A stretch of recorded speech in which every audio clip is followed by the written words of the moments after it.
રામ રામ દોસ્તો, ગયા મહિને એક આપ્યું બહુ ઝંડો લઈને બાજારો મીડિયામાં સ્ટુડિયો ફરતું હતું. હવે તો પોડકાસ્ટો આપવા માંડ્યું છે. એ કોચિંગ માફિયાને આપણે એક્સપોઝ કર્યો હતો દોસ્તો. અને એ કોચિંગ માફિયાની આ બીજી વિડીયો, આ વિડીયોમાં તમને એનું છે ને મોડસ ઓપરેન્ડી તમને સમજાવું. જે પણ છોકરાઓ પોલીસ ભરતી પરીક્ષાની તૈયારી કરતા હોય ને, કે કરવા માગતા હોય, ગાંધીનગર જવાના હોય, તો આવા કોચિંગ માફિયાના સકંજામાં ના પડે ને એના માટેની આ વિડીયો છે. કારણ કે આ માણસ છે ને, એનું મને જે જાણવા મળ્યું, એકદમ બેઝિકથી એ લો લેવલનું એરિયા ત્યાં તૈયારી કરાવે છે. બહુ બેઝિકથી એ લો લેવલની. અને પાછો કેવું છોકરાઓને આમ ભ્રમમાં નાખી દે કે આ વખતે તો એકદમ હેલું પેપર આવવાનું છે. આવું એકદમ હેલું પેપર આ વખતે તો આવવાનું છે. 12,000 ભરતી કરીને હમણાં એ હેલું પેપર હતું, પણ આના વિડીયો છે કે આ વખતે તો એકદમ હેલું પેપર આવવાનું છે. આવું છોકરાઓને એકદમ જ આમ બિંદાસ બનાવી નાખ્યા. એટલે હવે છોકરાઓ શું તૈયારી કરવાના હતા એના ક્લાસીસવાળા. આવા રીતે છે ને આ વ્યક્તિ તમારી હાથે, તમારા જીવન હાથે ચેડા કરે છે. આ વ્યક્તિ કેટલાના જીવન આના બરબાદ આણે કરી દીધા. જે લોકો એ ભ્રમમાં રહ્યા કે આ વખતે તો પેપર હેલું આવવાનું છે. આવું છોકરાઓ એના કહે છે મને. એટલે આવા હું મારા ઘરની વાત નથી કરતો. આપણે તો એની સાથે કાંઈ સંબંધ નથી. આપણે એવી કોઈ પરીક્ષાઓ ક્યારેય તૈયારી કરી નથી કે આનો મફતનું એ મારે જોવું પડે. ક્યારે એવી કોઈ તૈયારી આપણે કરતા જ નથી. આવી પરીક્ષાઓ જેને એમાં રસ હોય એ કરતા હશે. પણ આ સામતભાઈ એ પહેલેથી જ એવો છે ને, કહી દીધું છોકરાઓને એના ક્લાસીસના કે પેપર હેલું આવવાનું છે. આ એના માટે નથી કીધું, પણ આ આપ્યો છે નેતા. એને 50% કામ પછી આપના નેતા તરીકે કરવાનું હોય. એ પછી છોકરાઓને મહેનત કરાવવા જાય તો પછી એ નેતા તરીકે ક્યારે કામ કરે? એટલે આવું કહી દીધું. એટલે એને છે ને વધારે અઘરું તૈયાર કરાવવું જ ના પડે. એટલા માટે આણે છે ને આવું છે ને છોકરાઓના મગજમાં ઘુસાડી દીધું કે આ વખતે તો પેપર એકદમ હેલું આવવાનું છે. પણ આ વખતે થોડુંક હેલું તો આવ્યું, પણ કહેવાનું ભૂલી ગયો કે લાંબુ આવે તો શું કરવું.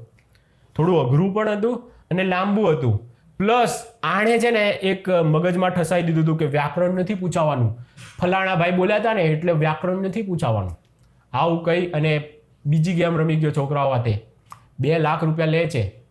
તો પછી એ છોકરાઓને ના પૂછવાનું, એ બધું ભણાવવાનું હોય. અને અમુક મારામાં કોમેન્ટમાં એ કરતા હતા કે સિલેબસ 12નું પૂછ્યું છે. અરે આ તમે કેજીમાં ને સ્ટાન્ડર્ડમાં ભણો છો, 10મા સ્ટાન્ડર્ડ, 8માં, 11માં, 12માની પરીક્ષા છે, કોલેજની પરીક્ષા છે જે સિલેબસ પ્રમાણે આવે. તને આગળના ધોરણમાં ધક્કો મારવાનો છે. અહીંયા સિલેબસ પ્રમાણે આવે. અહીંયા તારે નોકરી કરવાની છે ભાઈ. સિલેબસ પ્રમાણે એ લોકો કહેતા હોય તો એ ભૂલ છે પરીક્ષા બોર્ડની. તમે કોઈને નોકરી આપો છો તો એનો સિલેબસમાંથી જ આવશે એવું ક્યારેય કહેતા નહીં. અને 50%થી વધારે નહીં આવે સિલેબસનું, એવું ચોખ્ખું કહી જ દો. 50%થી વધારે સિલેબસનું નાખશો જ નહીં. સિલેબસ 12નું 50%થી વધારે પછી સિલેબસ 12નું જ નાખવાનું હોય. અહીંયા આ લોકો નોકરી કરવાની છે. એ કંઈ આગળના ધોરણમાં ધક્કો નથી મારવાનો. તો એક તો ખાસ પરીક્ષા બોર્ડને પણ વિનંતી છે કે 50% પાસિંગ થાય ને એટલું જ સિલેબસ હોય ભાઈ. તમે પાસ થઈ શકો ને એટલું 50% જેટલું જ. આ તો 50% તો હું વધારે કહી દઉં છું દયા ખાઈને. બાકી 50% એક પણ સિલેબસ આનો હોય જ છે ને. ગમે એ પરીક્ષા લેવાની હોય, ગમે એ રીતની. કારણ કે તારે નોકરીમાં તો ગમે એવા પ્રશ્નો આવશે, રોજ ઉઠીને નવા આવશે. તો એ સિલેબસમાંનું તો કાંઈ જ આવવાનું નથી. આ લોકો જે સિલેબસ ભણ્યા છે એમાંનું કાંઈ નોકરીમાં આવવાનું નથી. તોય આ લોકોને સિલેબસ 12નું પૂછ્યું એટલે આ પરીક્ષાનું આ ખોટું જ થયું અમારી સાથે. આવું કહે છે રામખોરો. કેવા છે, કઈ રીતના છે? રટ્ટા મારતા સિવાય બીજું કંઈ આવડતું જ નથી આ લોકોને. અને આ રટ્ટા મારુઓ માટેની આ પરીક્ષાઓ હોય છે. આ રટ્ટા મારુઓ વાળી પરીક્ષા બંધ કરીને હું કહું ચાલો હું એ રીતે જો ભરતી થવા માંડી ને તો હમણાં 1 નંબરના પોલીસવાળા એન્ટર થાય અને 1 નંબરનું કામ દેખાશે. સાદું સિમ્પલ. જેટલા પણ અનસોલ્વ કેસ છે ને અત્યારે આઝાદી પછીના, કેટલા અનસોલ્વ કેસ હશે પોલીસ પાસે, એ જે સોલ્વ કરે ને એને આપી દો કોન્સ્ટેબલની નોકરી. સાદું સિમ્પલ વસ્તુ. આ બધા આવી પરીક્ષાઓ આપીને જ તો પાસ થયા છે. એમનાથી સોલ્વ નથી થયા એ કેસ. એવા આ લોકો કરે તો એનાથી તો આ બહેતર હશે જ ને. આટલું સાદું સિમ્પલ જ છે. કેટલી સિમ્પલ મેં પરીક્ષા પદ્ધતિ કીધી. પણ આ પરીક્ષા પદ્ધતિ આ કોઈ કરી શકે એમ નથી કે કરવાના નથી. કારણ કે આ લોકોને ગોખણપટ્ટીવાળા જ જોઈએ છે. એવી પરીક્ષાઓ તો રાખે જેનું એવું ભણતર એવું રાખે કે તમને જીવનમાં ક્યાંય તમને ફલાણો પ્રમેય ક્યાંય કામ આવ્યો પણ એ પરીક્ષામાં પૂછાય. 10મો પ્રમેય બોર્ડમાં પૂછાય જ. એ જીવનમાં તમને ક્યાંય કામ નથી આવવાનો. લખો લો. પણ એ તમારે ગોખીને તૈયાર કરવાનો. આવી તો આ લોકોની પરીક્ષા પદ્ધતિઓ છે. અને એમાંય પાછા આવા હરામખોરો પેદા કરી નાખ્યા, કારણ કે એ લોકોને પહેલેથી હરામખોરી શીખવી દીધી, એટલે સિલેબસ આપ્યો કે અમને સિલેબસ બહારનું પૂછી લીધું. લો હવે આ લોકોને કેમ પહોંચો તમે?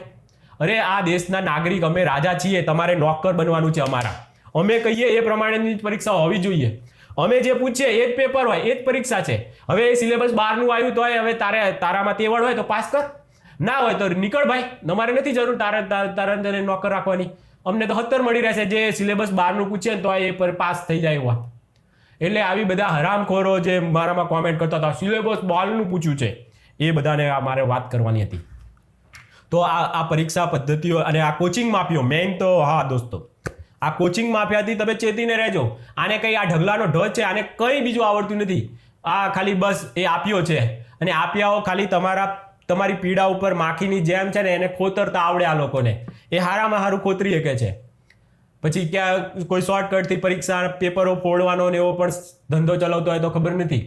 બાકી આ લોકોને ખબર કેવી રીતે પડી જાય કે આ વખતે પેપર હેલ્લું આવવાનું છે? આ કોચિંગ માફિયા સામત ગઢવીને ખબર કેવી રીતે પડી જાય કે આ વખતે પેપર હેલ્લું આવવાનું છે? આ પેપર ફોડતો હશે કે જાતે બનાવતો હશે? શું હશે હું આનું? અને આનો દાવ આ વખતે પડ્યો નહીં સાચો, એટલે ભાઈના બધા જ એના જેટલા એની ક્લાસીસમાં બધા ભેરોઈ ગયા, બધા નપાસ થયા. આખો ગાણ દાજી ગયો, નવું જ પૂછી લીધું. ખબર જ નથી આ લોકોને. આ લોકો વ્યાકરણની તૈયારી નથી કરી અને વ્યાકરણ જ પૂછી લીધું. કેટલા નીચ કક્ષાના પાછા શરમ વગરના પાછા આવા પ્રશ્નો ઉઠાવે છે. આ કોચિંગ માફિયો પાછો પરીક્ષા બોર્ડને મળવા ગયો.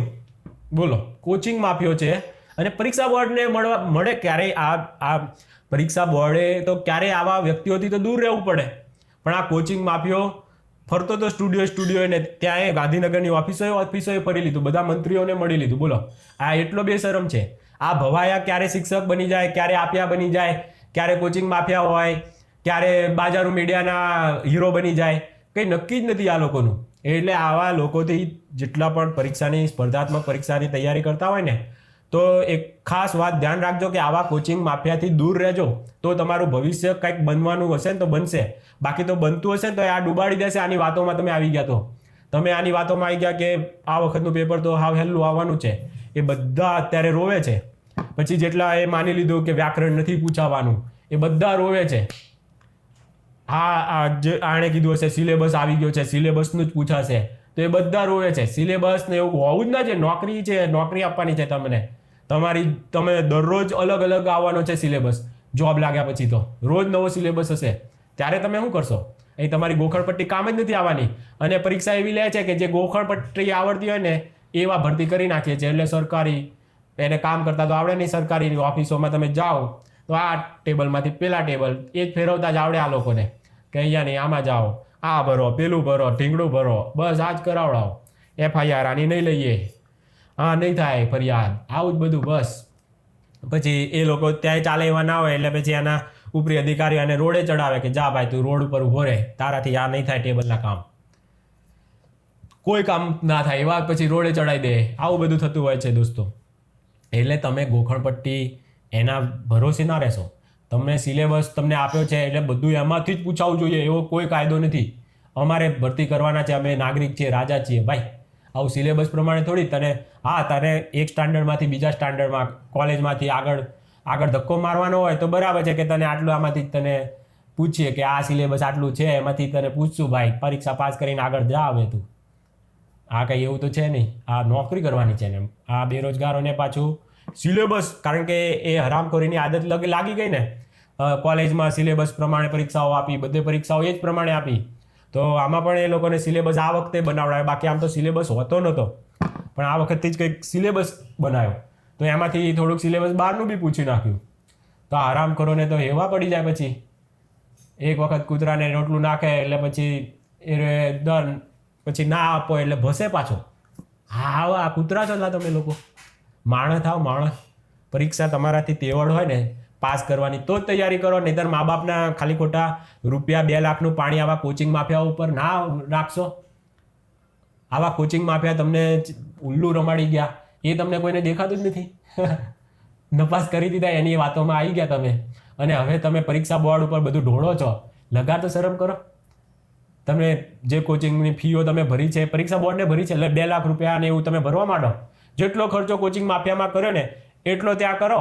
એટલે હું તમને છે ને થોડુંક જે પણ ફેરફાર કરાવવા હોય ને એના માટે હું ભલામણ કરું કે હા થોડુંક કરી આપો ને. આપણી તિજોરી થોડીક ઉભરાણી છે તો થોડુંક જોઈ લો. 2 માર્ક આપવા પડે તો આપી દઈએ, જોઈ લે પછી એ લોકો. તમે તિજોરી સામત નહીં ભરો અને પછી અહીંયા ભીખ અહીંયા અમારી પાસે માગો, આવું કેવી રીતે બનીએ કે ભાઈ? એટલે જ્યાં તમારો છે ને હક એ સામતે દબાયો છે, સામત પાસે જાઓ કે લાવ મારી ફી પાછી, તે અમને ભણાવ્યું હું, અમે પાસ જ ના થયા. હા વહેલું 32 માર્ક ન લાવીએ ક્યાં એટલાય. અને આના કોચિંગવાળા બધા પાસ થવા જતા હતા ને આઈરો એપ્લિકેશન પ્રમાણે ને એના બાપને ખબર પડે ને એના માને ખબર પડે, મેસેજો જાય, એને પરીક્ષાઓ લે તો એના રિઝલ્ટો જાય. આ પરીક્ષાઓ હેલી પૂછે, જે ભણાવવાનું એ હેલું પૂછવાની, પરીક્ષા એ હેલી. એટલે પેલો તો આમ છે ને ગગનમાં હોય બિચારો, ઓવર કોન્ફિડન્સમાં આવી જાય કે હા સામતભાઈની પરીક્ષાઓમાં મારા આટલા માર્ક આવ્યા છે અને આટલા, હવે તો આ ગમે એવી પરીક્ષા આવશે આપણે પોલીસ કોન્સ્ટેબલ બની જ જવાના છીએ. આવી બધા બિચારા બ્રહ્મા રહ્યા અને ગાબડું પાડી દીધું, ઘૂસી ગઈ ગાડી સીધી સામતભાઈની. તો પરીક્ષા બોર્ડે લઈ પાડ્યા. હવે હસમુખભાઈ ઉપર દોષ આપે, પછી પરીક્ષા બોર્ડ ઉપર આપે એટલે કે હું તમારા માટે મહેનત કરું છું, તમારા માટે અવાજ ઉઠાવું છું.